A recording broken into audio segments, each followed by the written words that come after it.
This is a quick book talk. Louisa Harding, Mr. Magpie, 16 accessories and projects for hand knitting.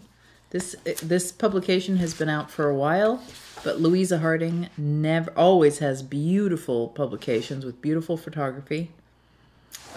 These accessories are accessible, vintage inspired always, and fun to knit and simple to knit. Not usually anything too complicated like that. And little mitts and a collar. Little beret with beads. And you can buy yarn. I don't carry the yarn, but you can buy yarn that has pre-beaded, or you can add your own beads as you go. Cute little kidsita or silk mohair poncho. Hat, scarf.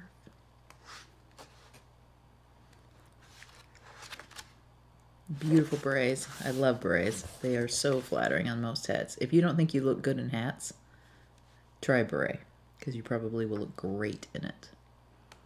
I always encourage you to use different yarns. I know these yarns you can purchase from Louisa Harding, but oh, look at the tam with even the pom-pom. So cute.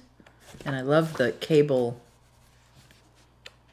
You can always use substitute yarns. They're always available. Okay? Mr. Magpie, 16 accessory projects for hand knitting. And I believe, yep, this is on sale. I'll put the links in the info below to this book.